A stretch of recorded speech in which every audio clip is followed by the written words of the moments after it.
Aujourd'hui, on est encore dans cette émission-là, qui est toujours inédite pour moi, parce qu'à chaque fois qu'on arrive, on a des invités qui arrivent et puis on les choisit au dernier moment.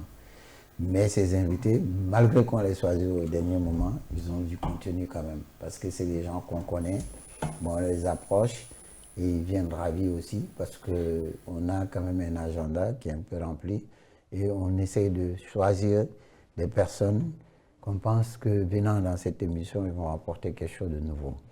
Notamment aujourd'hui, on a en présence de nous Aliou Ndiaye. Aliou Ndiaye qui est vraiment un critique d'art et qui est là parce que c'est un artiste pour moi. Parce que, pourquoi je dis un artiste? Parce qu'il fréquente le milieu des artistes, il compose avec les artistes, il rédige pour les artistes et je dis déjà Aliou Ndiaye, et je sais que profondément il est ancré dans ce qu'on dit le domaine des arts. Donc c'est pour cela qu'on l'a invité aujourd'hui, pour nous parler un peu de ça. Et puis, bon, connaissant aussi l'administration, je pense qu'il va nous brosser un peu sur le patrimoine, parce que c'est un homme de culture, il sait un peu ce qui se passe dans le patrimoine du Sénégal, et on va en brosser. Mais c'est aussi, je peux dire, un muséologue, hein, parce qu'il fréquente beaucoup les musées à travers le monde. Donc, il va nous brosser un peu son parcours dans ce domaine. Et voilà, je lui laisserai la parole tout à l'heure et il va nous parler de tout ça. Maintenant, à côté de lui, on a le vice-président de l'ordre. Le vice-président de l'ordre que tout le monde connaît. Je pense que, pourquoi je l'ai fait venir? D'abord, c'est lui-même, parce que on s'est rencontrés à l'école d'architecture de Paris-la-Villette. Et à l'école de Paris-la-Villette, je le voyais cheminer avec un de ses binômes, que je peux appeler aujourd'hui Étienne. Et je les voyais rentrer, sortir de la cour, ils étaient tout le temps épaulés ensemble. Et quand j'ai vu que, venant à Dakar, qu'ils sont ensemble, ils ont formé un cabinet d'architecture ensemble. Je disais que ça ne m'étonne pas parce que c'est des gens que je connais depuis le début, depuis l'école d'architecture, et que je suis leur aîné dans ça. Et en dehors du fait que c'est des gens que je connais comme ça, dans la vie courante, tout ça, les pratiques aussi, dans le domaine de l'architecture, c'est avéré. Parce que quand ils sont venus, ils ont vraiment travaillé sur Dakar. Notamment, ils ont fait beaucoup dans l'hôtellerie. Et j'ai vu aussi les projets. Et récemment aussi, Pape Dam Thiao, que j'ai rencontré, il m'a montré aussi des choses très particulières. Parce que dans le design, dans le mobilier, il fait des choses fantastiques. Je ne sais pas si vous avez l'occasion de voir ça, mais je pense qu'on aura l'occasion en illustration de voir un peu ce qu'il fait. C'est toujours bien qu'un autre architecte parle de son confrère architecte, parce que c'est ce qu'on m'a appris, parce qu'il ne peut pas le dire lui-même, c'est à nous de le dire.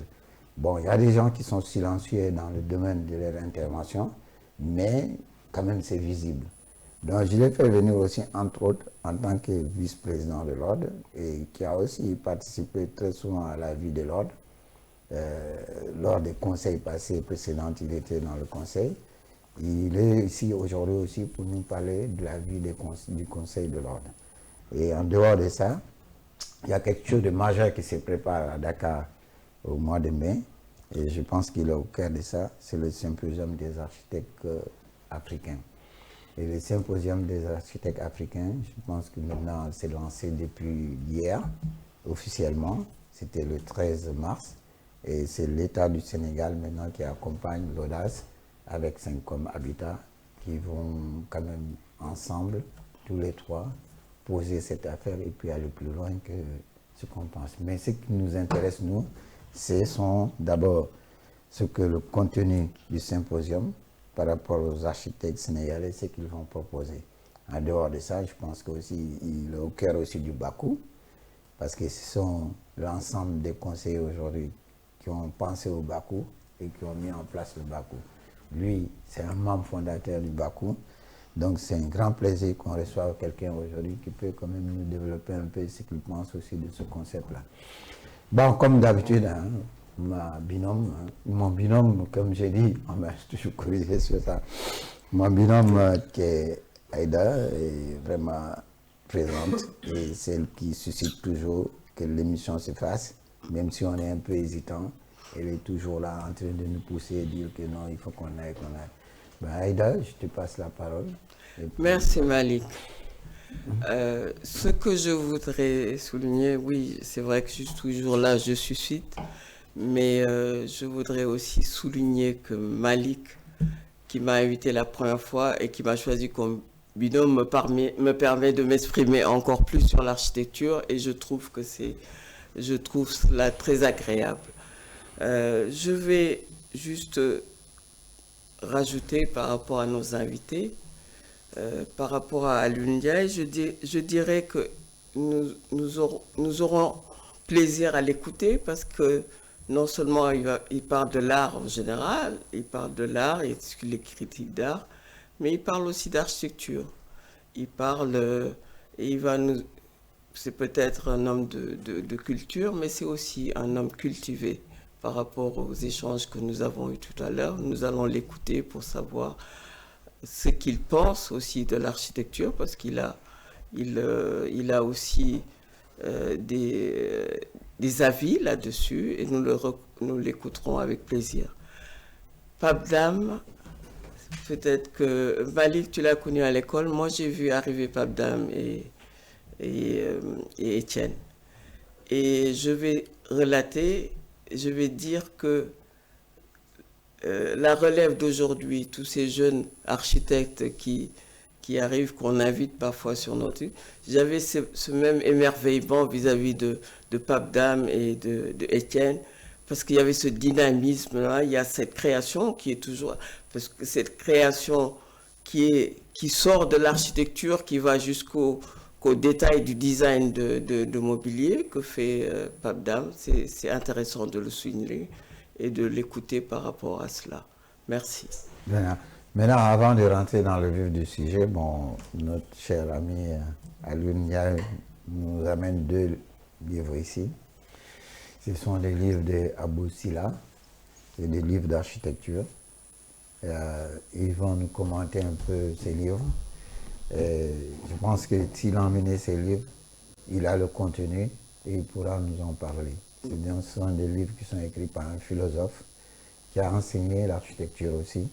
Et donc c'est un grand plaisir d'avoir reçu. Bon, je profite de l'occasion pour dire que je suis en train de rédiger un livre, écrire un livre depuis plusieurs années. Et Alioune Ndiaye est là vraiment en tant que co-auteur aussi de ce livre. Parce qu'il travaille avec moi sur le livre. Lui et Malik Ndiaye, qui est le directeur du musée de l'IFAN. Ensemble, nous sommes en train de travailler sur ce livre. C'est un livre inédit qui prend du temps parce que c'est un livre d'architecture, mais qui est fait autrement. Comme d'habitude, l'esprit Bakou, quand ça vient autrement. Aline, on aura le plaisir aussi maintenant de t'écouter, puis je te laisse après toute cette revue-là. Merci Malik. Nous saluons vos téléspectateurs et tous ceux qui suivent votre émission. Et j'ai entendu tout de suite le directeur de la maison de production nous dire qu'à sa connaissance, il n'existe pas une émission dédiée à l'architecture. Je ne dirais pas en Afrique, mais au monde même, peut-être ça existe. Donc c'est rassurant de savoir que la vision Bakou et tout ce que fait l'ordre est quelque chose qui va dans le sens d'anticiper un peu et de développer un discours, parce qu'on sait que le Sénégal est aussi une terre d'architecture. Si on revisite l'histoire récente du Sénégal après l'indépendance, il y a eu une école d'architecture au Sénégal qui a accueilli beaucoup d'architectes, même de la sous-région. Aujourd'hui, bon, avec la fermeture de l'école, d'accord, mais il y a toujours la nécessité de conserver des acquis. Et dans ce sens, je salue vraiment tout ce travail qui est en train d'être déployé autour d'un concept Bakou et puis le travail de l'ordre des architectes, mais aussi et surtout, et c'est là où j'insiste, de cette volonté inclusive qui permet à un architecte d'être à côté voilà, d'un technicien ingénieur du génie civil ou bien d'un critique d'art, d'un historien de l'art, d'un musicien.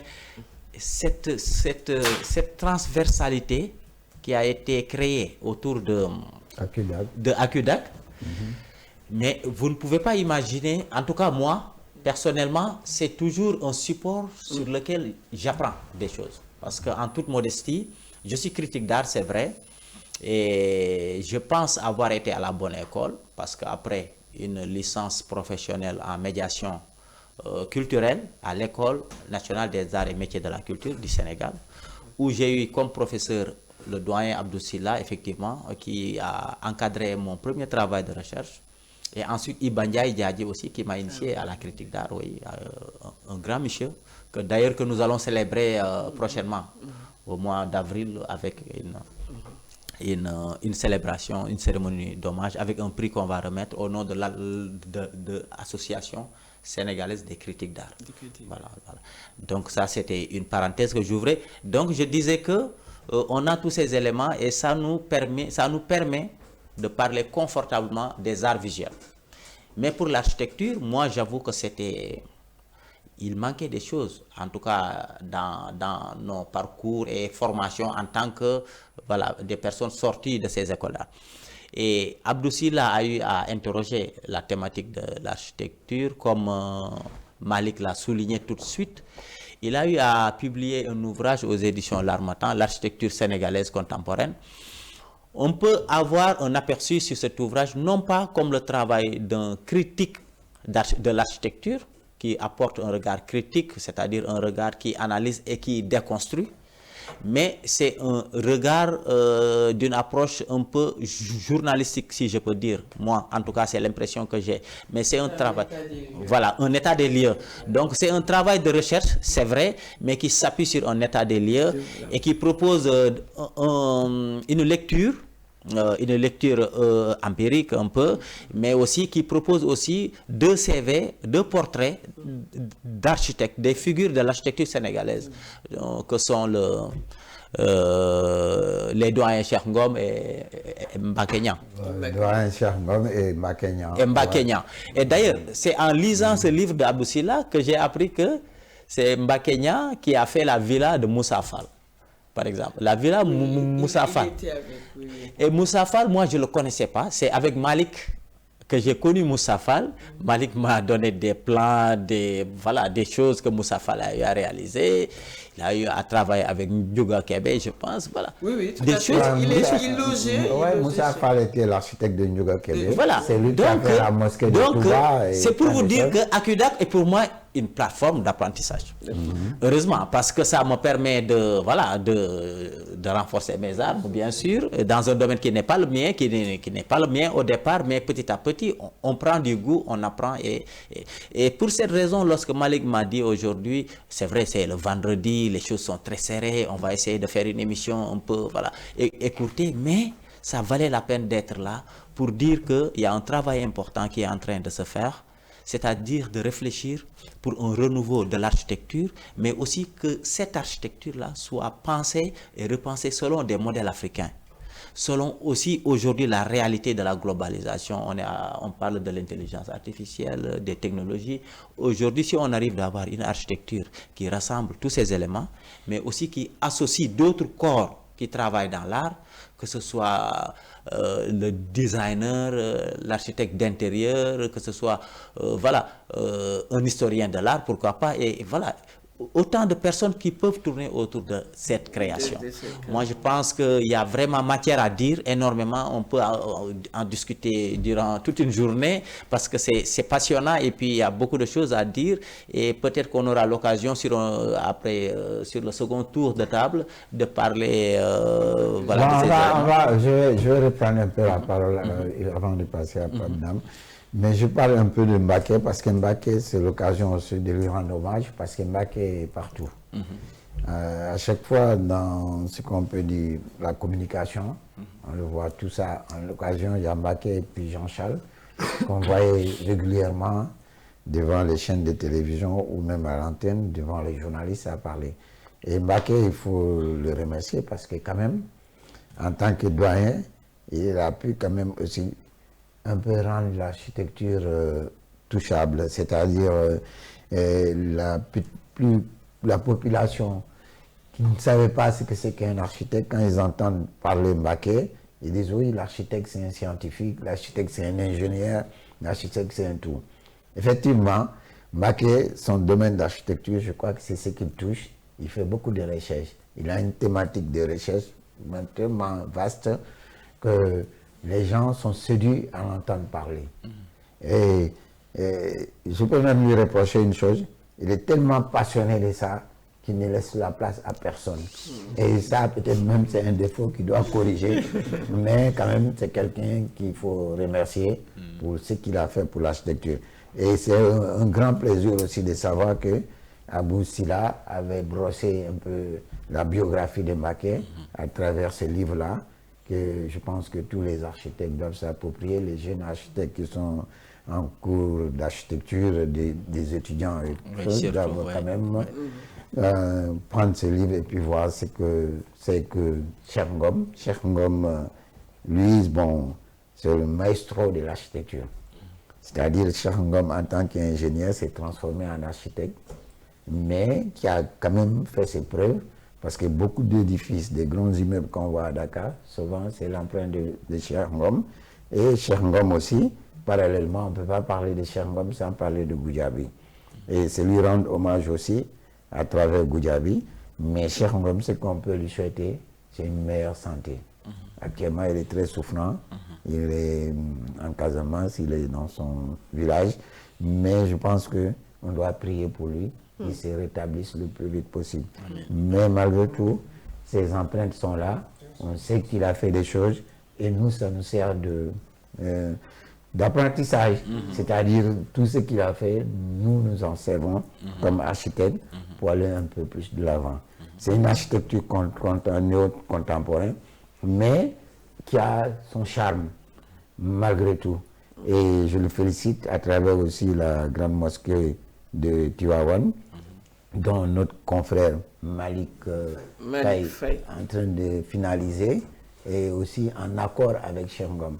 Mais Malik Faye est en train de faire un travail gigantesque aussi sur cette mosquée-là. Je pense que si ça sort, on aura quelque chose de vraiment formidable. Et aussi, c'est à souhaiter aussi à Malik Faye une meilleure santé, malgré qu'il s'est rétabli, il était très malade, mais ça va maintenant, il commence à se répartir. Tous ceux-là, ce sont les doyens de l'architecture du Sénégal. Ce sont des gens qu'on doit remercier, c'est eux qui ont impacté l'architecture, et nous ne faisons que suivre leurs pas.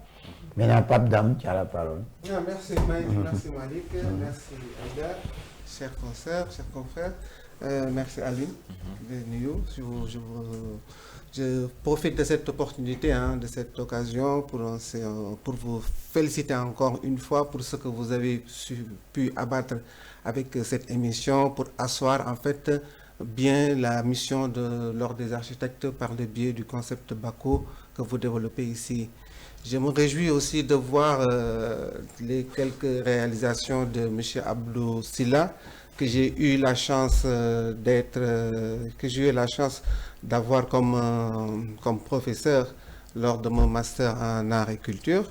Et j'ai trouvé très remarquable les travaux qu'il a, ses livres sur l'architecture sénégalaise et sur les gares au Sénégal. Et c'est à saluer et je lui souhaite un bon état de santé et vraiment je lui ferai hommage. Et parlant de rendre hommage, Mbacké, je pense que Malik, tu as parlé de Mbacké tout à l'heure, je pense que Mbacké, il faut lui rendre un hommage dans une émission un peu spéciale, beaucoup plus spéciale. Je l'appelle souvent doyen Mbacké, affectueusement, au regard de sa disponibilité, au regard de tout ce qu'il a pu faire pour représenter l'ordre, là où même l'ordre ne peut pas y aller, et au regard de tout ce qu'il fait par rapport à la compréhension, à l'appropriation de l'architecture par les populations. Cette émission aujourd'hui, là, vraiment, je salue encore une fois le concept Baku que vous avez pu développer en maintenant tous les jours, tous les week-ends, cette périodicité de cette émission, c'est à saluer. Et comme il l'a dit tantôt, on ne retrouve nulle part cette façon de faire, cette façon de présenter la profession d'architecte dans le monde. Alors, je ne sais pas actuellement comment on pourrait éventuellement voir développer en fait la pratique architecturale par rapport à la population.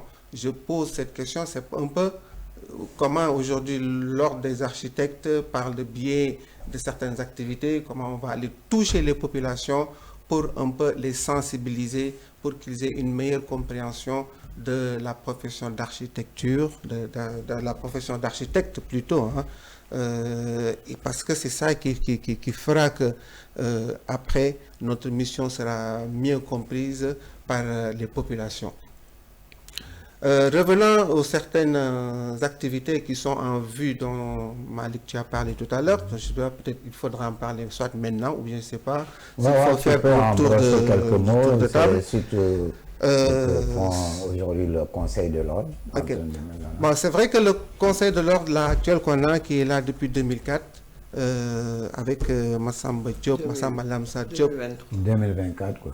2024 a été élu le dernier conseil avec le président Massamba Lamsar Diop. On a initié quand même, on s'est inscrit dans la continuité, mais en innovant un peu dans la démarche, c'est-à-dire aller voir comment aujourd'hui nos confrères, les membres de l'ordre, peuvent se sentir encore un peu plus dans la vie de l'ordre. Et cela en essayant de mettre en place certaines activités qui devraient en fait les concerner directement et dans l'exercice de la profession, dans la sauvegarde de la profession et surtout dans l'expansion de la profession. Dans ce dernier axe-là, il a été décidé, il a été convenu de mettre en place le concept de Baku et qui coïncidait à l'arrivée de la Biennale de Dakar, Biennale des Arts de Dakar, mais qui a été après reculé. Mais toujours est-il que c'est ce conseil en fait qui a initié le concept Baku pour permettre mettre en place en fait une plateforme de réflexion, de redéfinition des objectifs de l'ordre et des rapports aussi que l'ordre a avec ses membres. Alors, Baku, c'est un concept validé qui a fait ses preuves et qui continue à faire ses preuves. Et ça a été en fait aussi relayé par Acudac, qui est la plateforme maintenant vraiment de communication entre les architectes et tout ce qui se fait dans le milieu culturel. Et ça, ça fait partie je veux dire comment, des appréciations que nous saluons aussi, des appréciations que nous avons notées dans la dynamique et dans la vie de Baku. Franchement, aujourd'hui, l'Ordre des architectes essaye de mettre pas mal le conseil essaye de mettre pas mal d'activités en place. Il y a aujourd'hui l'activité qui est en phare, c'est le premier symposium des architectes africains qui se tiendra du 22 au 25 mai 2025 au CICAD. Et cette activité sera conjointement organisé avec le Sen Habitat, qui est à sa 5e édition. Et tout ça, ce sera fait sous l'égide du ministère, de notre ministère de tutelle, le ministère de l'urbanisme, des collectivités territoriales et de l'aménagement des collectivités territoriales. Je ne sais pas si j'ai bien compris. Je sais pas. C'est MICTAT, ministère de l'urbanisme et des collectivités territoriales et et de l'aménagement des territoires. Voilà, je suis arrivé. C'est dur, hein. Ah, ça c'est dur, c'est un peu, mais bon, ça c'est dur. Alors, ils ont un thème, on a défini un thème qui est à la fois inclusif. Il faut d'abord dire que nous, les architectes, ça fait plus d'1 an qu'on travaille sur ce symposium. On travaille sur ce symposium qui avait comme thème repenser nos villes repenser les villes africaines pour une perspective durable. C'est ça qui était le thème. Mais avec l'évolution et le report de la première date initiale qui était prévue au mois de décembre, on s'est retrouvé maintenant avec cette jointure avec le ministère qui nous a mis avec un rapport avec Sen Habitat pour faire le symposium ensemble. Alors, le thème qui sera retenu pour durant cet événement, on va parler en fait de l'habitat, accès au logement. Oui, de l'accès au logement, quoi. Repenser nos villes, Amdekouaye. C'est un concept quand même assez intéressant et qui ne devrait pas se limiter juste à l'accès au logement, à repenser nos villes, mais il faut plutôt considérer le Amdekouaye. Le terme Amdekouaye sénégalisé, qui est en fait une déclinaison, c'est une déclinaison en fait plutôt de l'environnement de l'habitat, l'environnement de la ville plutôt, parce que dans la ville vous avez l'habitat. Il faut pas le Amdekouaye ne se limite pas jusqu'au logement, ça tient en compte l'environnement, ça tient en compte l'aménagement, ça tient en compte ça tient en compte en fait le relationnel de l'habitat avec l'extérieur. Mais c'est comme ce que tu viens de dire tout de suite, quoi. Le Amdekouaye, bon, c'est un esprit philosophique du Bakou, parce que le Bakou veut dire quoi? C'est une philosophie culturelle. C'est un mouvement qui s'est mis en place, qui entraîne maintenant de pouvoir penser l'espace, penser la ville, penser l'urbain. Donc, le Amdekouaye, c'est un mot très bien trouvé, parce que ça rejoint un peu le mot qu'on a trouvé aussi du Bakou, qui veut dire qu'aujourd'hui, notre devenir, notre avenir, surtout par rapport à penser l'espace, on le prend en compte. Donc, on avait identifié des choses qui se faisaient avant et sans la participation des enfants de ce pays, qui sont culturellement des architectes, qui sont culturellement des écrivains, qui sont culturellement des ingénieurs, qui sont culturellement des critiques d'art. Aujourd'hui, ce symposium, comme tu l'as dit, je pense qu'il vient malaxer tout ça là pour en sortir quelque chose de nouveau. Donc c'est ça que tu viens de définir ici et on est tout à fait en phase avec toi parce que repenser la ville, repenser aussi la façon de moudre pour arriver à sortir quelque chose qui nous appartient parce que l'espace, il faut l'épouser. Si nous épousons l'espace, on vit dans l'espace, il faut que l'espace nous ressemble. Il faut qu'on façonne l'espace sur le plan philosophique et le plan culturel, que tout nous revienne. Et c'est ça que maintenant qu'on veut mettre en place, je pense, à travers le symposium qui va venir. Oui, peut-être qu'il faut encore beaucoup plus préciser le symposium, parce que le symposium, quand même, c'est un cadre de réflexion qui sera l'opportunité qui est offerte aux architectes d'Afrique et même des sommités internationaux qui vont venir. Et on va aller discuter sur des thèmes qui concernent en fait sur le devenir de nos villes. Il va y avoir des panels dans lesquels on va parler de l'habitat, des moyens d'accès au logement, des solutions que l'architecte apporte aux problèmes de la ville, aux problèmes de l'habitat et aux problèmes de matériaux aussi qu'on a. Donc vraiment c'est un sommet qui va en fait regrouper tous les acteurs. Les acteurs de la ville, donc, qui sont quand même des architectes, qui sont des philosophes, qui sont des écrivains, qui sont des trucs, tous ces gens-là. Les sociologues aussi. Sociologues. Voilà. Il y a Les aussi ingénieurs, Thierry tout ça qui là. a invité Voilà. et qui a confirmé son arrivée. Et bon, je pense qu'aussi il y a l'écrivain, comment il s'appelle encore, Félim Sarr, qui doit venir. Et donc, voilà, Aïda, Oui, je pense que voilà, il faudrait... repréciser, oui. Tu as fini. Ce qu'il faut relever, c'est qu'aujourd'hui, pour ce symposium, Dakar devient un laboratoire pour nous tous les architectes africains.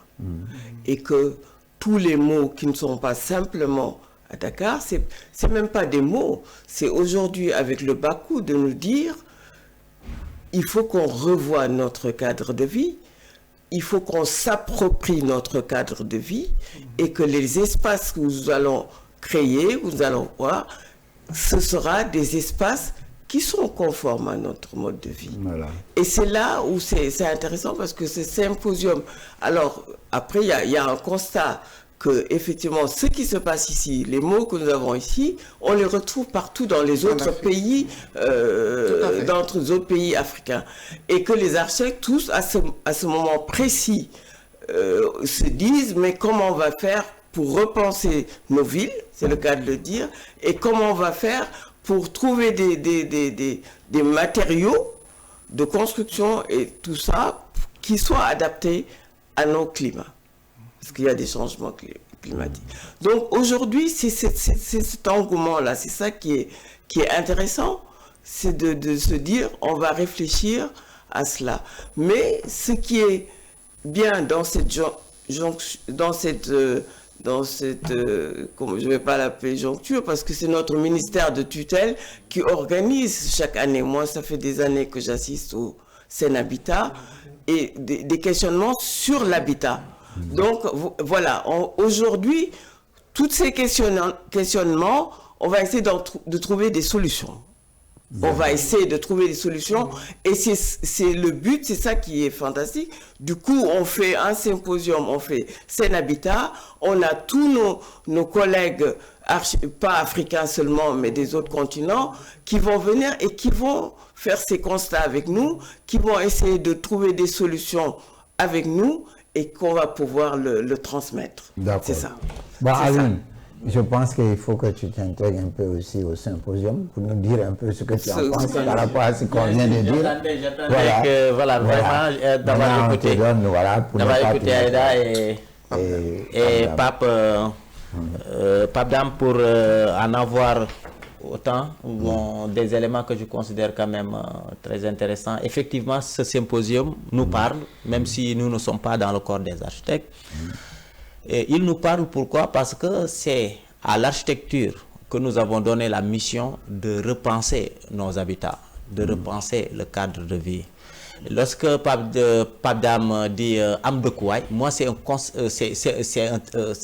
mot, je ne sais pas comment dire, c'est un terme que j'ai capté vite parce que en Wolof, si on traduit, pour ceux qui nous écoutent et qui ne comprennent pas Wolof, c'est âme de Kouaï, si on traduit littéralement, c'est avoir un espace de vie, un cadre de vie. Mais il y a quelque chose de plus profond que ça, c'est philosophique au fait. Le de Kouaï, c'est des équilibres. C'est-à-dire c'est là où il faut faire bon vivre. C'est-à-dire on pense à l'écologie, on pense à la sécurité, on pense à l'aménagement. C'est vraiment ça le découaille dans le concept. Donc je pense que faire quelque chose comme ça aujourd'hui, un symposium, voilà, si véritablement les opportunités se présentent, c'est tout le monde qui est concerné. C'est tout le monde qui devait être véritablement convié à ça, à ce symposium pour effectivement... En fait, nous, excuse-moi, en fait, nous on dit repenser les villes. Repenser les villes. Et notre ministère de tutelle, l'habitat, disent il est important que les bénéficiaires, parce qu'on pense aux bénéficiaires, et l'ordre de Kouaï. Oui. Voilà, c'est ça. Mais en fait, donc, c'est en fait deux trucs forts. Nous, on se dit, comment va être nous, quand je dis nous, mais nous, c'est les architectes de tout le monde, parce qu'il n'y a pas que les architectes, il y a les sociologues, il y a vous comme critique, il y a tout ça. comment on fait on repense nos villes, on va repenser nos villes dans l'Afrique, et après, de manière plus pointue, il faut que les gens aient leur Amdekouaï. Effectivement. Ouais, juste peut-être préciser que le terme Amdekouaï, c'est pas de moi. Hein. Oui, en fait, c'est au moment maintenant de faire les thématiques, comme je disais tantôt, l'ordre avait son thème qui était repenser les villes pour nos villes africaines pour un développement durable. C'est ça le thème, c'était ça le thème de l'ordre. Et puis parallèlement, Sen Habitat avec le ministère, bon, c'est vrai, ils ont en charge surtout le directeur de la construction que je salue au passage, et ils avaient leur propre thème qui était accès au logement, Amdekouaï, voilà. Parce que leur action était beaucoup plus, en fait, ils voulaient intégrer, laisser la population s'approprier en fait au-delà que nous. Parce que je dis, bon, j'ai parlé de symposium. Vous savez, quand vous allez partout dans le monde, il y a toujours des organisations, on dit symposium d'habitants. Mais je pense qu'il fallait trouver un slogan, il fallait capter quelque chose qui marche avec. C'est-à-dire le mouvement aujourd'hui qu'on appelle Bakou, c'est un mouvement philosophique et culturel. C'est ce que vous venez de développer tout de suite. Si nous, dans ce qu'on fait aujourd'hui, à la fin, on ne se dit pas comme les Jeux Olympiques de la jeunesse qui vont s'organiser, les mascottes vont venir. Nous, notre mascotte, c'est le Bakou. Il faut qu'on mette l'empreinte, qu'on met un cachet, qu'on dit à partir de 2025, mai 2025, à Dakar, il y a eu le Bakou, et c'est le Bakou qui a sorti. En fait, c'est Amdekouaï, c'est repenser la ville, et tout ça là mélangé, ça fait un truc. Voilà. Voilà. Tout ça, c'est dans le développement du Bakou qu'on est arrivé au symposium. Hein? Et je sais qu'aujourd'hui, le symposium, les travaux ne se feront pas sans qu'on fasse ressortir l'esprit Bakou et la dynamique de Bakou qui est en train de faire, de révolutionner la méthode de faire aussi au Sénégal. Parce que même, je veux dire, les solutions qui seront apportées aux typologies de logement, typologie même de décoration. Moi, à la conception des logements sociaux, je pense que et le coût aussi. Hein. Et les coûts qui seront apportés, bien que des fois, moi, je ne suis pas tellement favorable aux coûts qu'on donne là, mais en tout cas, je reste encore dans l'esprit philosophique. Dans sa démarche architecturale, il m'a montré des choses que, quand je regarde, je me dis, mais Pape Dame, il a été en avance sur le Bakou parce qu'il a fait des choses qui, quand même, nous interpellent en tant qu'Africains.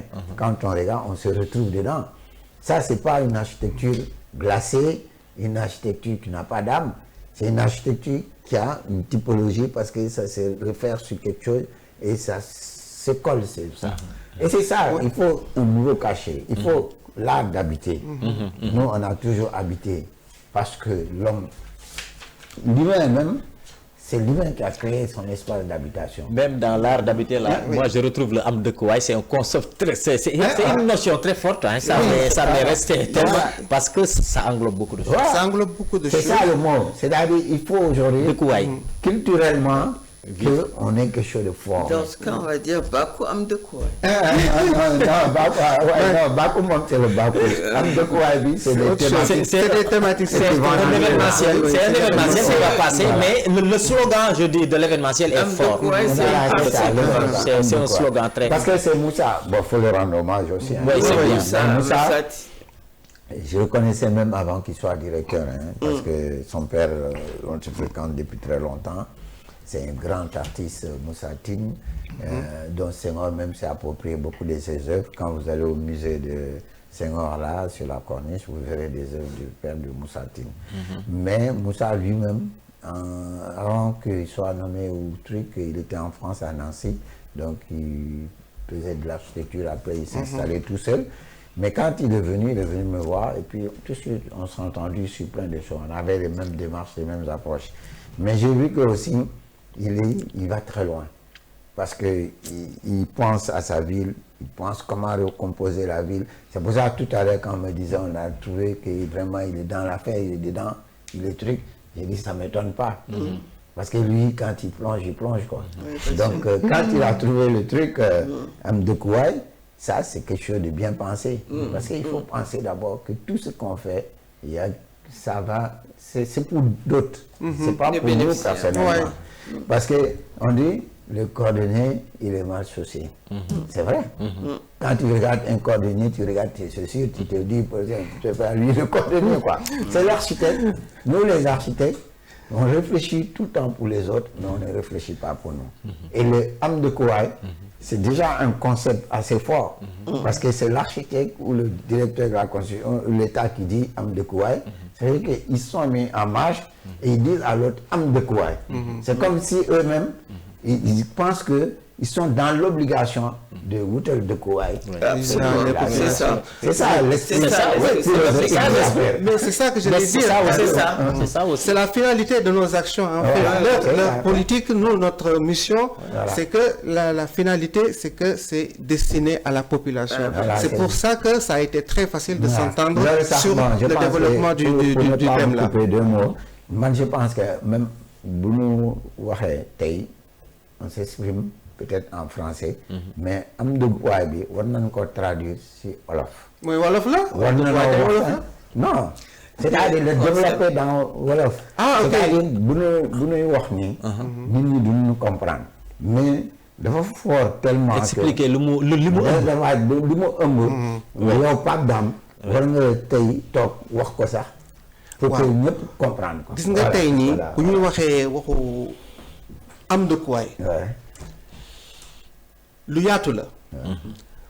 Amdekouaï dans le sens de mën nga ko jël sax ne da nga koy maye Amdekouaï comme ni nga ko waxee.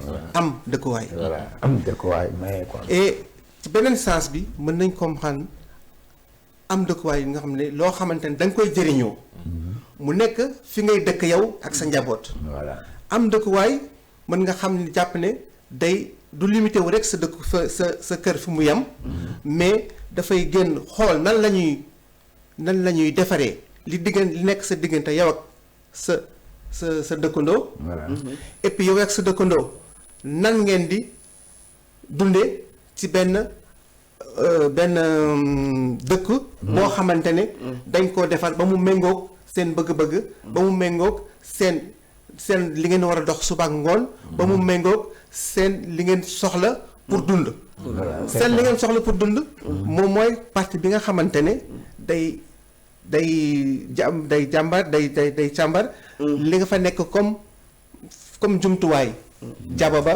comme jumtuwaay jumaa ja. comme jumtuwaay. ci penc ma.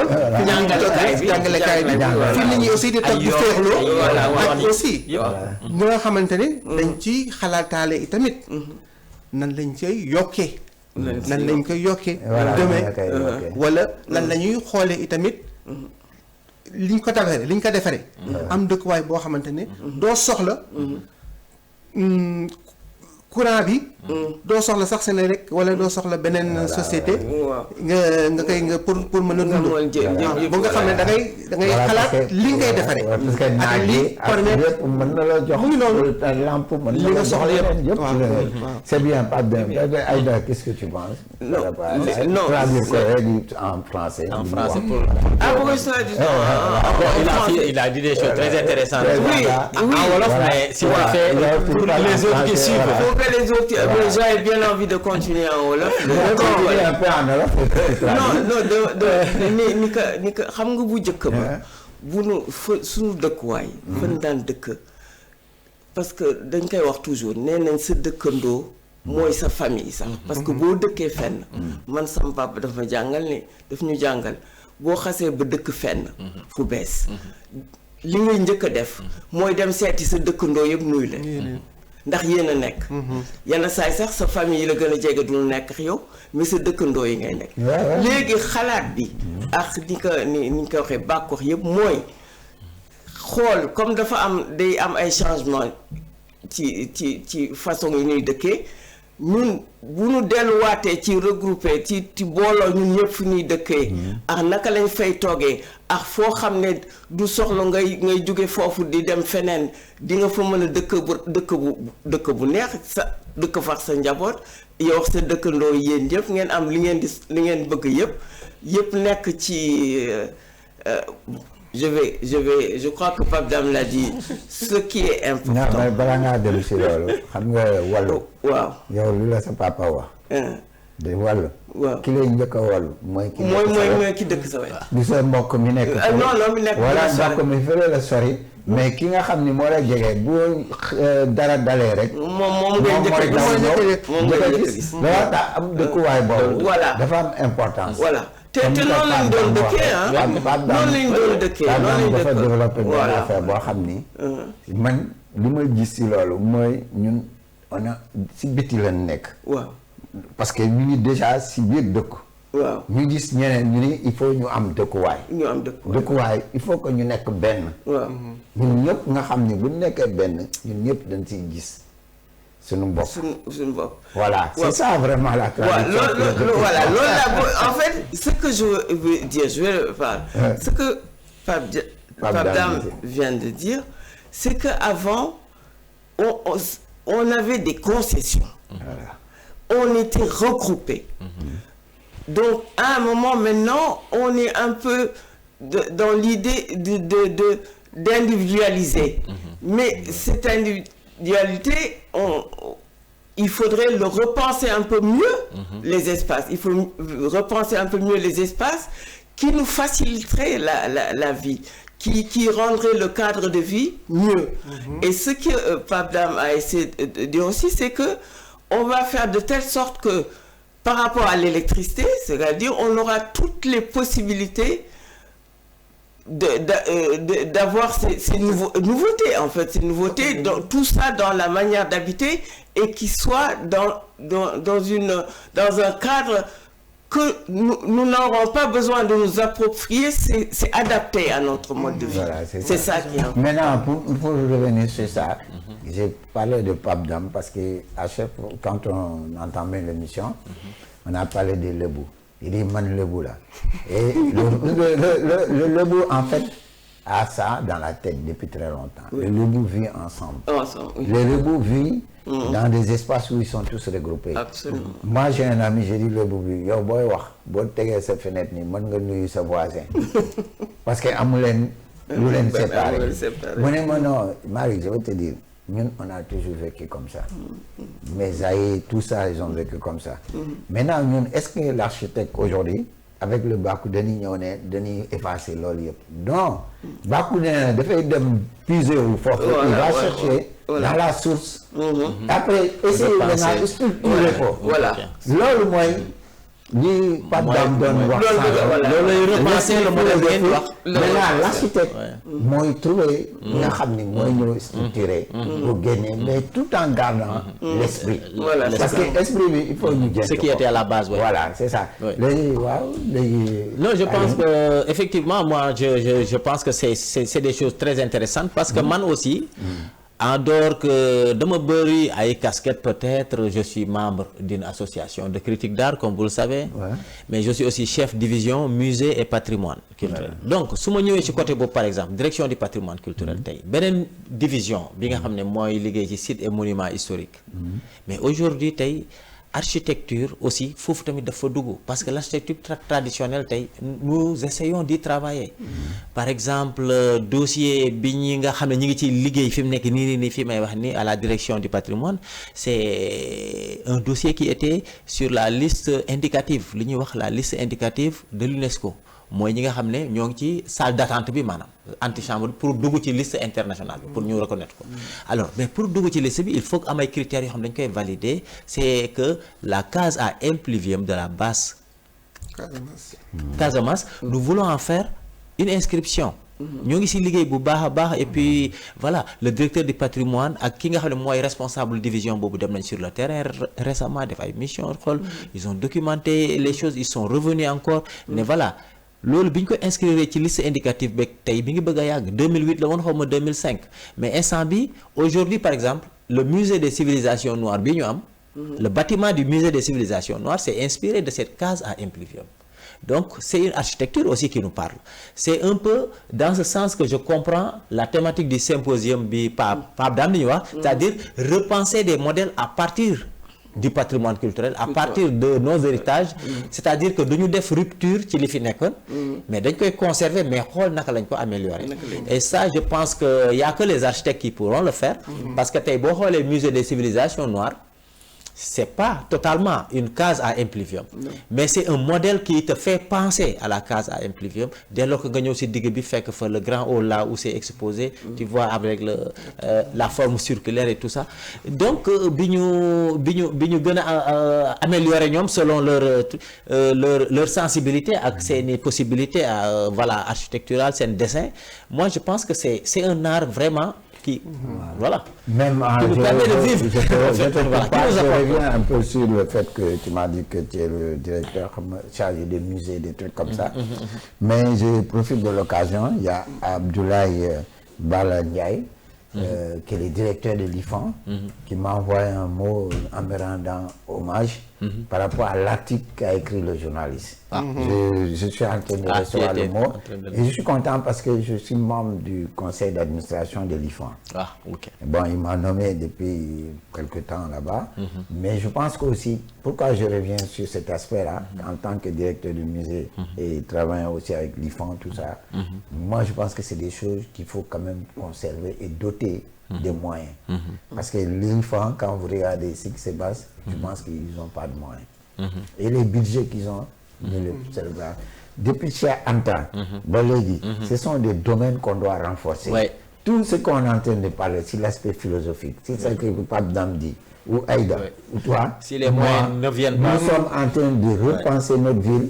Et cette ville-là, c'est pensé d'abord philosophiquement et culturellement par des gens qui ont des laboratoires, qui ont des trucs. Si on ne renforce pas ces laboratoires-là, on est néant.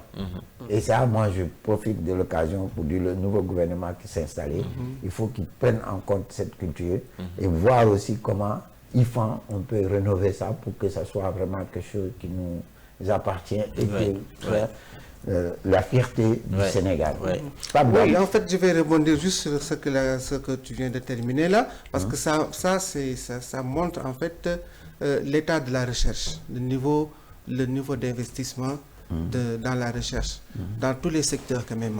Même sur le secteur architecture, oui, ça nécessite des recherches, parce que l'industrialisation, les matériaux, tout ça, c'est le fruit de la recherche. Donc la recherche ne peut avancer que par des investissements. Pas que le domaine de l'IFAN, ça peut être dans la santé, ça peut être dans l'intelligence artificielle, tout ça partout. Et c'est ça qui aujourd'hui nous assurera un avenir meilleur. Si vous n'investissez pas dans la recherche, l'enseignement ne peut pas évoluer. Ça c'est clair. Ça c'est sûr. Ça, c'est clair. Et c'est aussi avéré que l'industrialisation n'avancera pas parce que les techniques n'auront pas évolué. Et puis, je voulais juste revenir par rapport à l'histoire des cases à impluvium et le rapport des relations qu'on avait au niveau des concessions. Mais ça, c'est des choses que vous retrouvez peut-être un peu partout d'une ethnie à une autre au Sénégal. Mais seulement, c'est les formes d'habitat qui peuvent différer. C'est ce qui fait que, par exemple, en Casamance, là, ils ont les cases à impluvium. Et puis les bouts, vous allez avoir des concessions un peu isolées de part et d'autre, et la cour est laissée ouverte, et tout on passe d'une case à un autre. Toujours juste pour dire que l'essentiel aujourd'hui, pour nous architectes, c'est en fait de montrer notre capacité à faire et à refaire nos villes. Ça peut se faire intramuros. Ah oui, c'est ça l'idée. Parce que en début de séance, Malik me présentait comme un condisciple d'école, de l'école en France. Ce qui veut dire que nous, on a acquis les compétences qu'il faut là où il faut. Bien qu'aujourd'hui, même au Sénégal, on peut former des architectes à partir de là. Et il y a des écoles qui le font.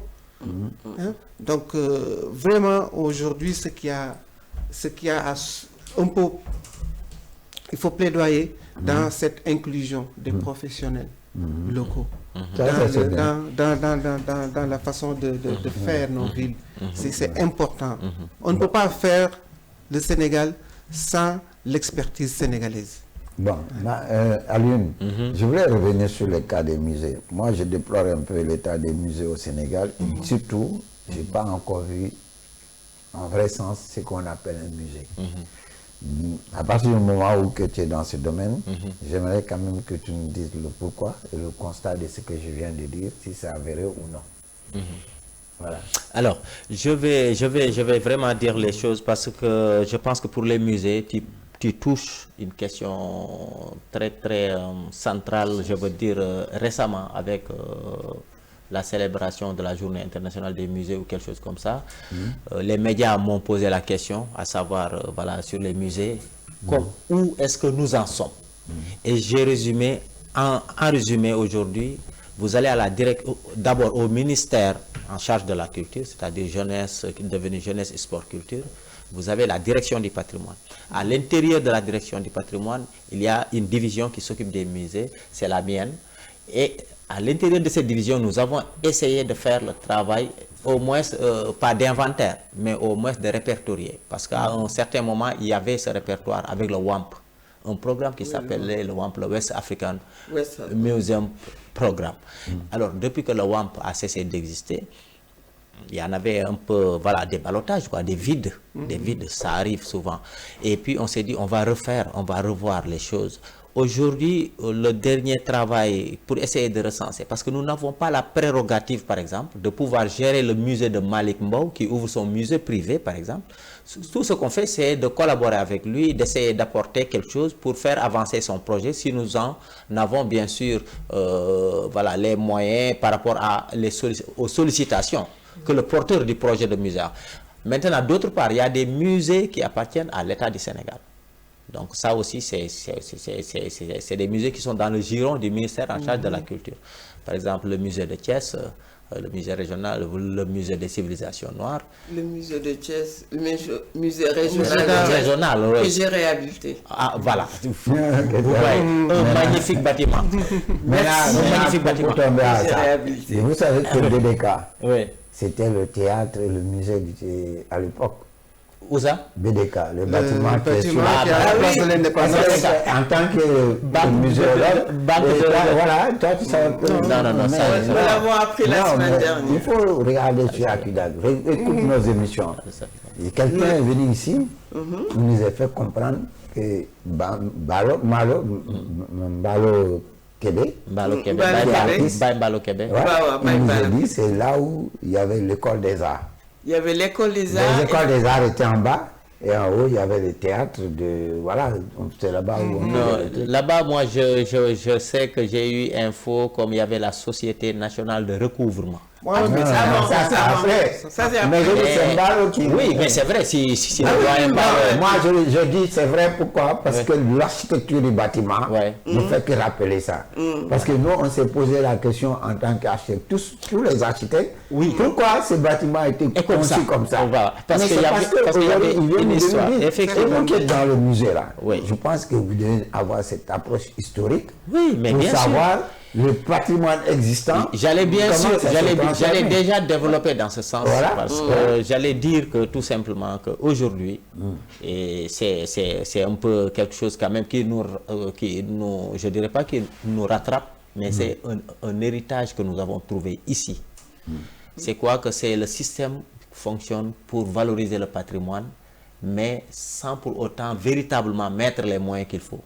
Mais aujourd'hui, on a besoin de ce qu'on appelle un musée contemporain, d'art contemporain. Oui, on a besoin d'un musée d'art contemporain. On a donc, besoin ce bâtiment-là, de beaucoup de choses. Attends, je vais vous dire une chose. L'État ne peut pas se permettre de laisser une banque privée là-bas. Il peut récupérer ces bâtiments pour en faire ce musée qu'on a besoin, qui est très bien placé et qui est fait pour ça. Mais c'est super que vous lancez ce message parce que... Pourquoi? Oui, c'est le... Parce que... Mais pourquoi on a vu d'autres bâtiments avec le Bakou. Là où on nous dit Non, on ne dira pas Moi, je pense même que le Bakou c'est mieux. Le Bakou aujourd'hui, la première mission, à mon avis, c'est de reconnecter le milieu de l'architecture avec le ministère en charge de la culture. Bien sûr. Parce qu'il y a une, quand même, vous le dites tout de suite, notre ministère de tutelle, c'est le ministère de l'habitat, de l'urbanisme, etc. Mais le ministère de la culture et l'architecture, ça va ensemble. Mais c'était là-bas, c'était au ministère de la Culture. Oui, et même dans d'autres pays, c'est le ministère de la Ça peut rester avec même si de façon institutionnelle, on n'est pas ensemble. Attendez, mais la connexion doit rester. Je pense que les deux peuvent rester, mais il doit y avoir une connexion. Parce que Il doit y avoir une connexion, oui. le ministre chargé de M. Bara Fofana disait qu'il a envie de faire ce qu'on appelle le musée régional, c'est-à-dire essayer de voir dans chaque patrimoine, absolument, à Diourbel, partout, et c'est ça des musées comme ça. Mais je pense qu'avec le musée... Mais est-ce qu'il en a discuté avec vous? Non, mais non, c'est juste ça, c'est un musée comme ça. Mais il va discuter avec vous. Non, parce que lui, c'est pas... Moi, je le vois pas même comme un constructeur, un truc. Hein. Je le vois comme un philosophe, il a des idées. Il a beaucoup de trucs. C'est bien. Il pense... C'est lui qui a pris le slogan Bakou. Qui a dit il s'approprie le Bakou pour la ville de Thiès. La nouvelle ville qu'ils veulent mettre. Parce qu'il a compris. Mais donc, moi je pense qu'il faut que nous, vous, à travers le ministère de la Culture, qu'on se batte pour dire que ce bâtiment, on peut récupérer. On a récupéré, on est en train de récupérer beaucoup du foncier actuellement. Mais pourquoi ne pas récupérer ces patrimoines pour en faire un musée dynamique? Là, il nous fait un appel du pied. Il faut que les architectes cherchent, il faut que les architectes aillent s'approprier le ministère de la Culture. Très bien. Il faut que mon message. Contribue à cela, soulève ce débat. Moi, je rends hommage à Mme Khadi, le ministre actuellement, c'est Khadi Diène Gaye. Hier, elle m'a séduit.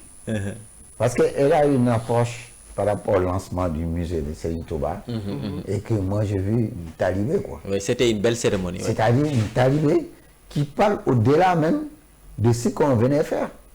Qui a montré la valeur culturelle du mouridisme. Mais c'est ça. Et à partir de la valeur culturelle du mouridisme, dit que même elle s'engage qu'en 2027, qui marquait un peu la déportation en 1827 de Serigne Touba vers l'exil, 2027, ce serait les 100 ans de Serigne Touba par rapport à ça. Il faut que le musée ouvre sa porte. Le musée de Serigne Touba. Je lui rends hommage parce que j'ai vu aussi lors de la Biennale le tour qu'elle a fait pour aller voir les expos partout. Et ça, il faut féliciter. Aujourd'hui, si on la pousse à dire que le BDK que vous voyez, c'est un bâtiment qui vous appartenait, qu'on a arraché pour en faire une banque. Il faudrait qu'on se batte pour récupérer, que ça devienne un musée. C'est de bonne guerre. Moi, je trouve que c'est de bonne guerre. On a perdu beaucoup de choses. Et on n'a rien reçu. Un musée contemporain. Parce qu'on a des artistes. Des très grands artistes sénégalais. Toi, tu en connais. Tu connais les repères de ces architectes. Où ils sont exposés où? Nulle part. Le musée de civilisation, on ne peut pas les exposer là-bas. Mais si on a ce musée contemporain, ce musée dynamique, ce musée d'art contemporain, mais c'est parti. Je dirais même mieux, Mali, l'État a un fonds. Un fonds qui traîne artistique. Le domaine privé artistique de l'État du Sénégal. Chaque année, ils achètent, mais ils se posent quelque part. On achète, on affecte. On affecte ça à des fonctionnaires. C'est-à-dire les œuvres achetées par l'État sont affectées à des fonctionnaires qui les mettent dans leur bureau. Mais l'idéal serait peut-être d'avoir aussi un espace où il y a des œuvres. Non, je vais vous donner une anecdote. Moi, je ne dirais pas le nom, mais je suis venu dans un bureau d'un grand. Et quand je sortais, j'ai vu une œuvre derrière la porte comme ça, posée là. Je regarde, pendant 2 minutes, 3 minutes, la personne me dit, mais cette œuvre-là, qu'est-ce qu'il y a, ça t'intéresse? Même que oui, ça m'intéresse, parce que ça, c'est la collection du domaine privé artistique. Non, de Moussa Tim, les chevaux. Il me regarde, il me dit, les chevaux. J'ai dit, oui, ça, pourquoi ça traîne ici là? Moi, mais man, bon, je comprends pas. Mon école, ça a une valeur. Ça fait partie de la question. Moi, ah bon, truc. Je vais aussi au tribunal de... Mais est-ce que c'était une œuvre de l'artiste ou du domaine privé artistique? Non, de domaine privé. Domaine artistique. Je te dirais pas là où j'ai vu. Parce que, Non, de toutes les façons, actuellement, il y a des mesures qui sont. Non, ils sont en j'ai vu train ça dans Il faut les récupérer. Ah oui, mais il y a un j'ai vu travail ça qui est en train de dans non un seulement truc. récupérer, mais Tu il y a sais, une fiche maintenant qu'on signe Ouais, mais en tu tant sais que pourquoi on a consultant donné? pour le suivi. C'était dans au truc de la gendarmerie. Voilà, c'est là-bas où j'ai vu, parce que c'est un cheval, on a vu ça. Maintenant, je vais revenir sur une chose. Vous savez, quand vous allez au tribunal de Saint-Louis, vous avez été au tribunal, vous avez été dans la salle d'audience, allez-y derrière, vous allez voir, là où ils font des délibérés. Vous avez des œuvres qui appartiennent à l'État du Sénégal, laissées par les colons ou quoi. Mais c'est des œuvres de valeur. Ils sont là-bas avec la poussière de partout. Quand je suis rentré, que je regardais ça, la personne me dit, mais... Au tribunal de Saint-Louis. C'est moi qui te donne l'info aujourd'hui. Maintenant, vous savez, le gouverneur de Saint-Louis, quand j'étais assis, et je parlais avec lui à l'époque, quoi, parce que je faisais la cour d'appel, je vois son bureau, là, quoi. Tu sais, le truc de Napoléon, là. Le truc. Je regarde ça comme ça, il me dit, mais, le frère Tavel, il a mon ciné. Oui. Mais ça, c'est une collection. C'est une collection. Mais parce que la maison du gouverneur à Saint-Louis, c'est lui, collection. Oui. Je ne sais pas si c'est un vrai. Mais c'est une imitation de Louis XIV, c'est-à-dire le roi soleil, qui aime le Louis XIV. Mais je vais venir sur les tableaux que je dis là. Les tableaux, il faut les répertorier, sinon ils sont en train de pourrir et puis c'est tout. Non, il y a déjà que les tableaux sont bien répertoriés. Non, ces tableaux-là n'étaient pas répertoriés. Non, mais attends. Oui. Attends, Malik, nous... Ce qu'on considère, c'est qu'est-ce qui relève du domaine privé de l'État et qu'est-ce qui ne relève pas du domaine privé. Mais dès lors que c'est dans le domaine privé artistique de l'État, c'est sûr et certain que c'est répertorié. Il existe des registres à la direction du patrimoine. Peut-être c'est mal entretenu. Peut-être que c'est mal entretenu, mais c'est pas on peut répertorier et mal entretenir. C'est deux choses différentes. C'est pas une question d'amal. Moi, ce que je note, c'est qu'avec toutes ces anecdotes de Malik, c'est le lieu maintenant que le ministre de la Culture là s'approprie ce bâtiment. Parce que ça va être une destination pour recueillir toutes ces œuvres. Mais je dois relever quand même une chose. C'est bien de dire c'est bien que tu rendes hommage à Madame Gaye. Madame Gaye. Et je salue le dynamisme de ces dames. Parce qu'il y en a plusieurs, je crois qu'il y a plusieurs, notamment elle. Donc cela ne m'étonne pas. Mais il ne s'agit pas simplement de répertorier, mais il s'agit aussi de savoir dans quelles conditions ces bâtiments ont été cédés. Voilà. Oui, mais bon. C'est juste ça. Parce qu'après, il y a eu tellement de dérapages.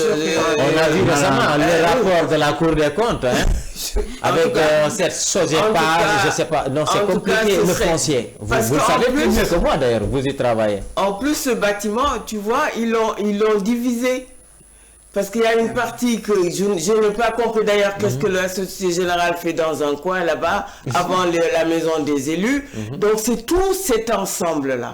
Non, la Société Générale, je parle, moi je dis un ensemble. Parce qu'il y avait la Société Nationale de Recouvrement là-bas. Il y a un bout de la Société Générale qui est dans ce même espace. Non, parce que la Société Générale est en train de vouloir lancer un appel pour rénover son bâtiment. Peut-être on les a prêté un espace là-bas, mais il ne doit pas être là-bas.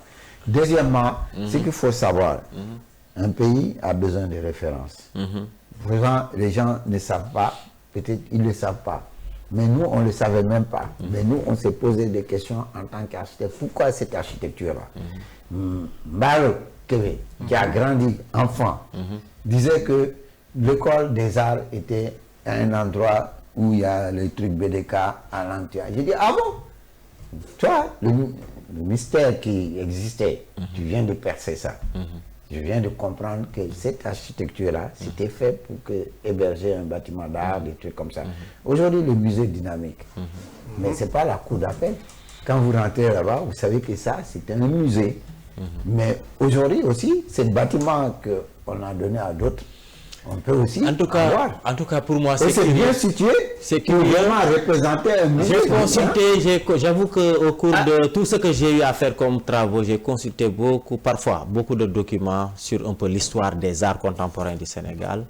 J'ai vu que nous avons été au Camp Ladior, par exemple, à un moment de l'histoire, les artistes, l'école et tout. Ah oui, l'école des beaux-arts. Il y a l'école aussi, et le village des arts a été à Colobane aussi. Ça aussi, j'ai consulté. Moi, toutes ces années-là, c'est-à-dire des gens comme moi n'étaient même pas peut-être nés ou bien étaient entre. Mais on a vu dans les archives. Mais au niveau du centre-ville, le bâtiment de la Société nationale de recouvrement, où il y a BDK actuellement, mais c'est la première fois que j'apprends. Ouais, donc c'est là qu'il doit remercier à Québec. Ça quand même, maintenant, reprendre ce bâtiment, c'est facile. Non, je veux dire l'idée de se réapproprier ce bâtiment. Voilà, c'est possible. C'est ça. C'est ça, on dit la même chose. Mais c'est possible, peut-être. Mais il y a tellement de procédures sûrement à faire. Non, je dis c'est possible. C'est possible, oui. Voilà. Mais il y a on fait que lancer l'idée. De toutes les façons, ce qui est intéressant, c'est qu'aujourd'hui, il faut un espace.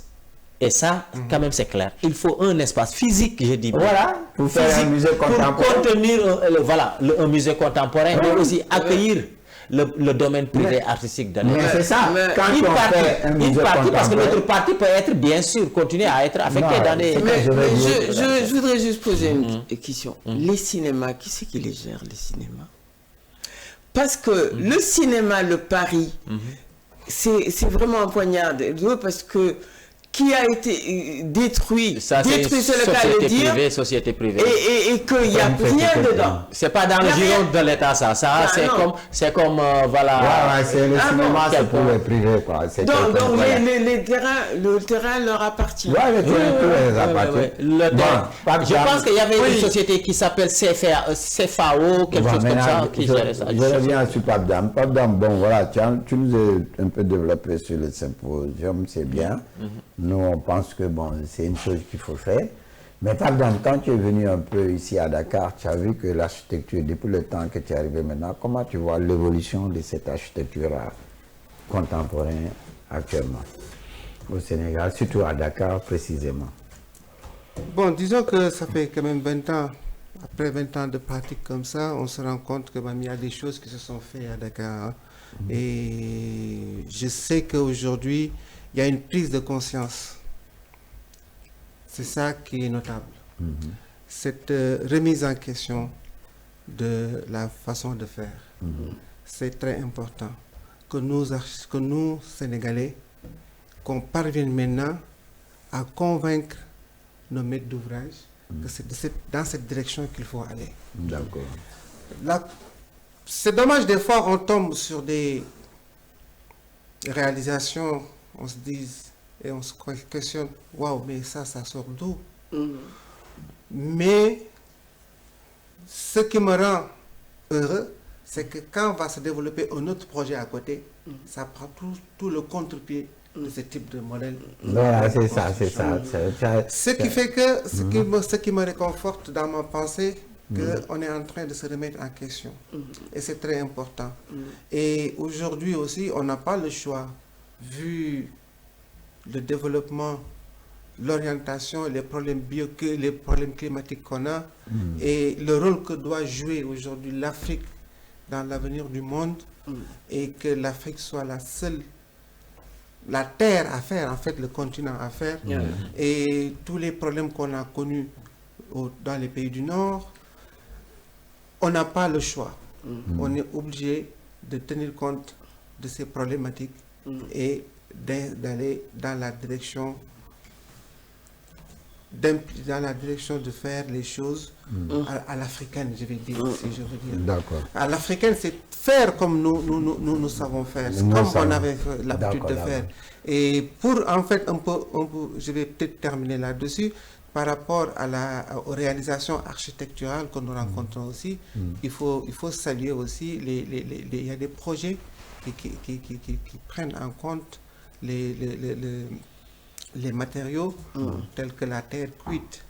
Et on a des consoeurs, des confrères qui ont des projets de cela, qui ont travaillé avec ces matériaux.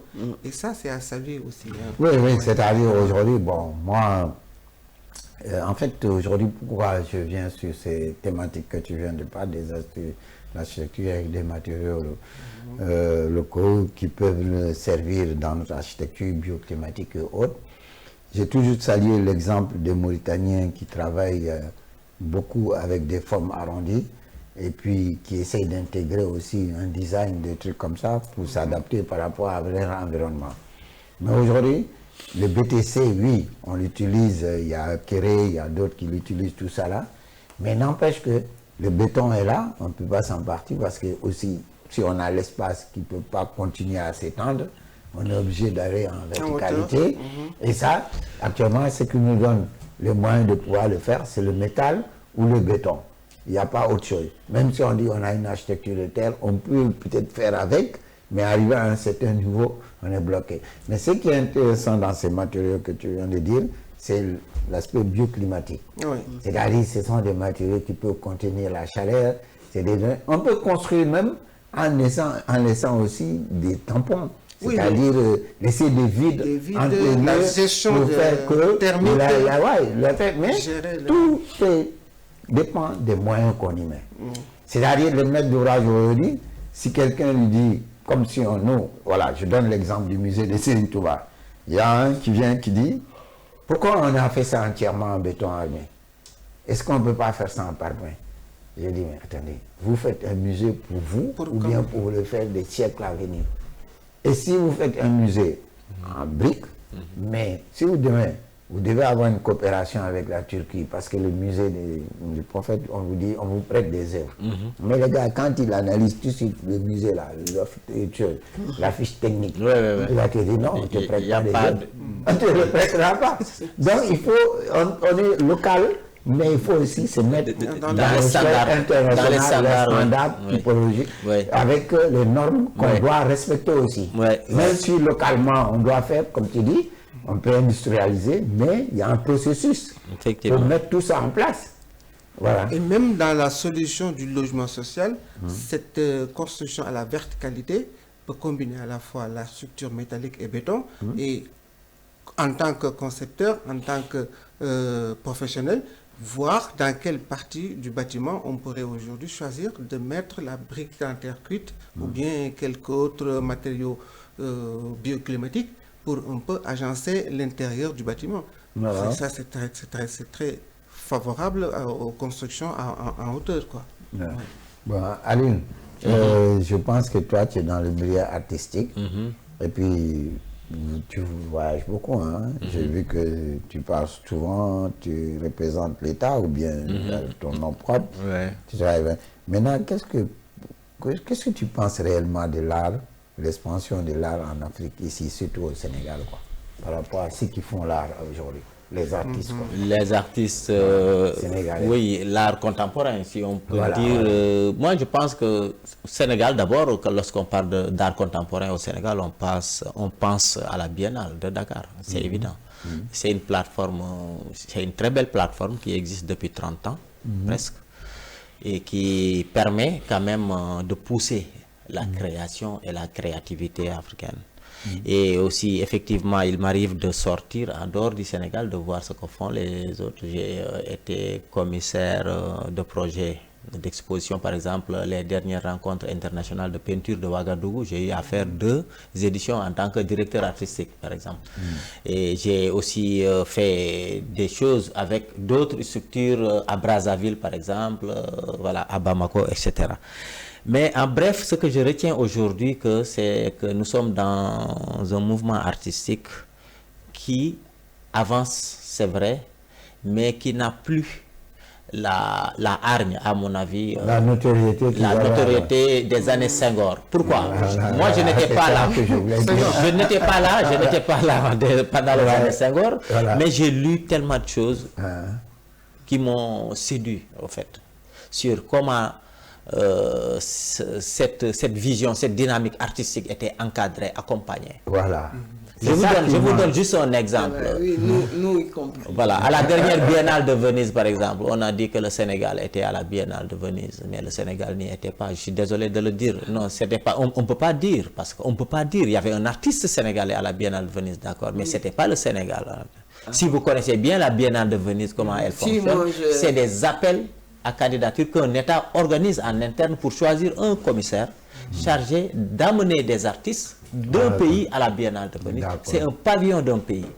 Mais si on met un artiste avec une galerie que je ne voudrais pas nommer et qu'on appelle ça représentation du Sénégal à la Biennale de Venise, c'est pas... Mais c'est pour ça il faut que... Alors, donc il y a des choses comme ça. Je ne coupe pas, mais c'est pour ça que je veux que on a, nous qui sommes quand même les précurseurs de Bakou, et avec moi, Pape Dame, tout ça, on ne veut plus arrêter de banaliser maintenant les choses.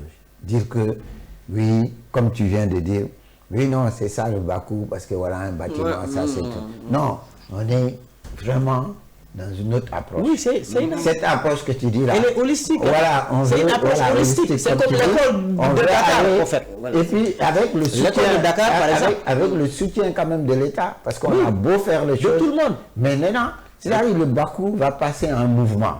Un mouvement artistique, un mouvement culturel, un mouvement d'art. Et l'architecte, c'est lui qui va porter le Bakou. Malik, et c'est à ça mon avis, notre esprit. le Bakou peut même être un mouvement social. Un état d'esprit. Voilà, comme la génération Boule Falé, je ne sais pas si vous vous rappelez comment le mythe du Boule Falé est arrivé dans la lutte, par exemple. Ce sont des phénomènes qui révolutionnent. Voilà. Le Boule Falé est arrivé dans la lutte avec un Tyson. C'est-à-dire que ce n'était plus le lutteur mal fagoté, mais lui, c'était le lutteur qui lutte, mais après, il négocie, qui fait des choses, qui devient homme d'affaires. Donc là, je dis, si le Bakou est une vision pour l'architecture, pour le cadre de vie, pour l'environnement, d'accord, mais le Bakou peut au-delà. C'est pour ça que nous faisons appel à toi. Faisons ensemble.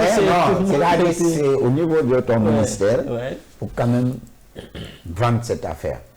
Parce que aussi, ils sont, par rapport au ministère de la Construction et de l'Habitat et tout ça, on est dedans.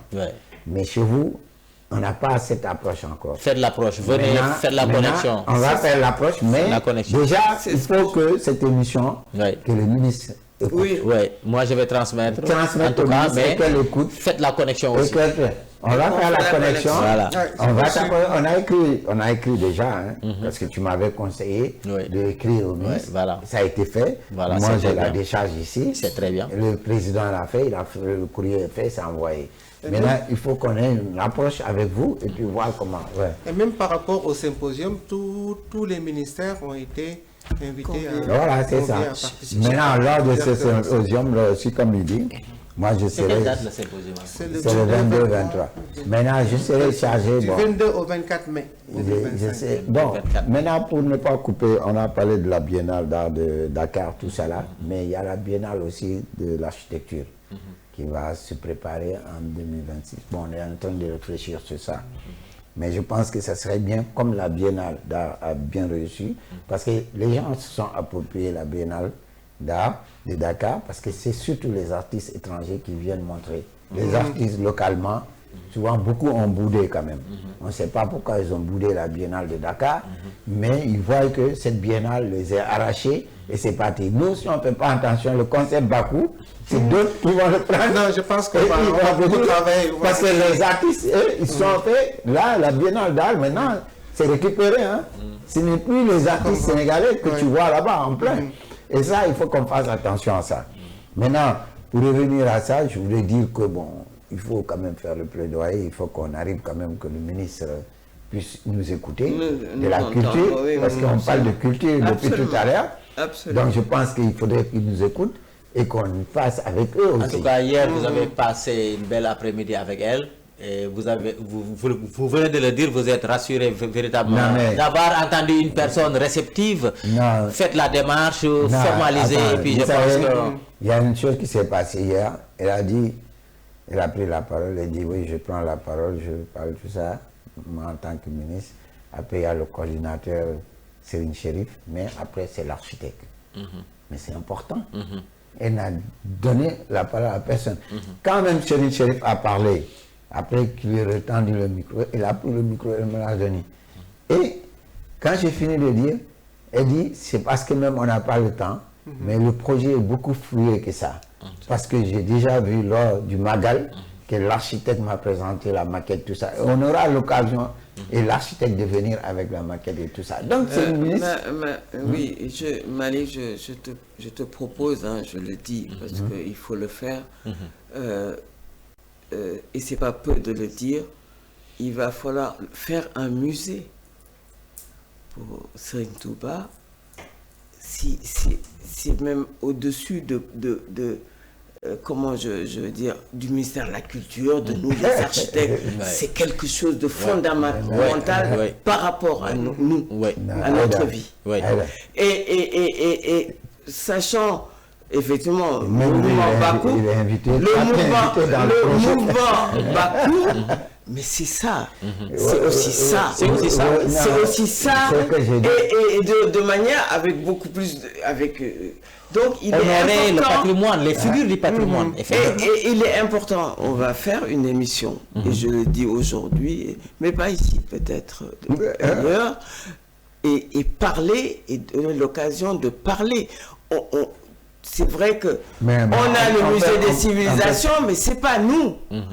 Et faire un musée aujourd'hui, Porzan Park fait la Villette, Malik fait le musée de Serigne Touba, mais... Non, le musée de Serigne Touba, je vais vous dire une chose. Moi, je pense que j'associe tous les architectes dans ce projet-là. Mais je vais vous dire une chose. Si tu as la chance aujourd'hui dans ta vie d'architecte qu'un jour on te confie un musée comme Serigne Touba, tu vas avoir la santé à la. Mais c'est ça.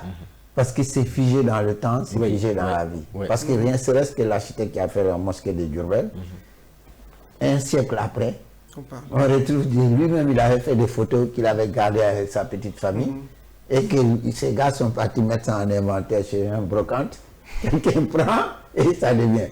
Regarde, là où Serigne Touba a été soutenu avec les architectes. Parce qu'à l'époque, 500 000 francs CFA, il a pris pour payer l'architecte pour faire des études. Aujourd'hui, ceux qui sont là ne font pas ça. Parce que, imagine 500 000 francs, ça représentait combien? Oui, c'est beaucoup d'argent. À l'époque. À l'époque, mais c'était si beaucoup aujourd'hui, d'argent. on se consacre à faire un musée de Serigne Touba, ce n'est pas Malik, lui, personne comme ça, mais c'est les architectes. C'est Aïda qui fait appel à ça, c'est Pape Dam ici, nous tous, on va y participer. Et à saluer qu'à l'époque qu'il ait pensé que Serigne Touba ait pensé à mettre la bonne personne à la bonne place. Voilà, c'est ça. À choisir un technicien pour le confier. C'était qui Il y a des photos de il y a des photos. Je vais te montrer Mais c'est ce que je disais l'autre jour, c'est toute la culture. Hein? Et je l'ai dit l'autre jour en relevant par rapport à Djouga Kébé. C'est cette idée de dire, de développer, de mettre quelque chose en place, un musée ou autre chose, un bâtiment, et de dire je vais chercher les personnes qui vont le faire pour le bien de beaucoup de gens. Et puis moi je pense que certains bâtiments, ça marque l'esprit d'une ville. Je vous donne un exemple très simple. Je suis né à Kaolack, moi. J'ai grandi à Kaolack, moi. Et je suis toujours passé devant ce qu'on appelle là-bas la mosquée Djouga Kébé. Et je n'ai jamais su que c'est Moussa Fall qui a fait. Et puis c'est fantastique. Et cette mosquée est fantastique parce que tu entres dans la ville, tu vois la mosquée avec ses minarets comme des crayons. La première fois que j'ai vu cette mosquée, j'étais étudié. C'est magnifique. Mais il y a beaucoup de Kaolackois aujourd'hui qui ont aimé cette mosquée, peut-être qui ont vu cette mosquée beaucoup de fois, mais qui ne sont pas capables de nous dire qui a fait ça. Mais c'est Moussa Fall. C'est là où il y a un travail à faire. C'est pour ces raisons que Malik disait qu'il allait faire ce livre, parce que ce livre-là va apporter... Je reviens même sur la mosquée de Serigne Touba. Quand je parlais avec Serigne Chérif, il disait que lui, il y a quelque chose qui le dérange un peu sur la mosquée de Diourbel, parce que ça ressemble à une mosquée turque. C'est pour ça qu'il y a le Bakou maintenant. Il me dit oui. Quand je lui ai expliqué le concept Bakou, c'est une chose que le coordonnateur du musée Serigne Touba me dit voilà, mais l'Olveni Khar, La mosquée et le musée Saint-Touba. Le musée Saint-Touba, c'est un clin d'œil. Ça symbolise le départ de Saint-Touba et le retour. C'est là où l'architecte est. Maintenant, l'igno, en effet décoratif, en effet tout ça, c'est d'autres personnes avec l'architecte qui vont venir mettre des empreintes. Et puis, ça peut être des architectes comme Aïda, ça peut être comme Pape Dam. Parce qu'il faut vite de faire large. Ouvrir, Parce qu'on n'est que simplement des humains qui vivent comme ça. Et surtout pour un projet comme ça. Et surtout pour un projet comme ça. Mais nous, le monde là, c'est tellement immense qu'on est infime. Comme ça, petit. Effectivement. On n'est rien du tout. Non, effectivement. Si tu voles en avion, tu vas voir les étendues d'eau. Tu vas voir la masse que la mer prend, l'étendue des eaux bleues, les trucs continents bleus, tout ça là. Mais nous, c'est tout petit comme ça. Voir le désert, ce que ça prend en surface. Où habitent les hommes? Ils habitent dans des portions tout petites comme ça. Tu vois des taches. Voilà, des taches quoi. Mais cela ne t'enlèvera pas le mérite de faire ce musée. Merci beaucoup. Ça, moi, maintenant, je pense que vraiment... c'est superbe. Et si vous avez des mots à rajouter, on vous laisse chacun et puis on va clôturer. Voilà. Bon, moi, je pense qu'on a vraiment fait le tour de table. En tout cas, je remercie Bakou, je remercie Akudak de nous avoir invités, en tout cas, à cette émission. Et puis, voilà, d'échanger. Et puis de connaître toutes ces personnes. Merci Malik. Si j'ai un mot vraiment à dire, ce serait à l'endroit de nos confrères, des membres du Conseil de l'Ordre et des membres de l'Ordre des architectes, à les convier à participer massivement à l'avènement de notre premier symposium conjointement organisé avec Sen Habitat du 22 au 24 mai 2025. Vraiment, c'est l'opportunité de montrer la cohésion de notre corporation et d'accueillir nos confrères internationaux pour ne pas se limiter à l'Afrique et vraiment de faire participer tout le monde aux solutions innovantes qui seront développées durant ce symposium. Ouais, pour ne pas te couper, il y a un comité, le comité scientifique qui est en train de travailler sur les thématiques qu'ils vont mettre en place, qui va développer tous ces panels-là. Je pense qu'aussi ils vont quand même se rapprocher de nous pour savoir qu'est-ce qu'est l'esprit Bakou. Et par rapport à ça, le symposium aujourd'hui, toute forme scientifique qui va sortir de l'air de travail, je pense que c'est en fait sous-entendu que c'est le Bakou qui va épauler tout ça. Aïda. Non, merci, je veux simplement remercier nos invités. Alune, effectivement, est très pointu sur tous les sujets qui touchent à l'art et aussi de l'architecture. Il n'a pas eu le temps un peu de nous parler plus des gares parce qu'il a eu une démarche et un questionnement par rapport aux gares et par rapport à leur réhabilitation. Mais je pense qu'il le fera un autre jeu. Sur les gares, Malik peut soulever peut-être l'ouvrage et montrer. Voilà, c'est un peu un travail qui a été fait par le professeur Abdou Silla aussi de l'architecture des gares ferroviaires au Sénégal.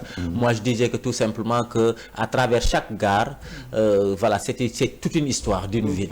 C'est toute une économie aussi autour de ça. Et aujourd'hui, ces gares délabrées, laissées, je donne le cas de beaucoup de gares, par exemple à Kaolack, nous en avions une, à Kaffrine, il y en a une encore au milieu de la ville. Il y en a même aussi, il y en a. Il y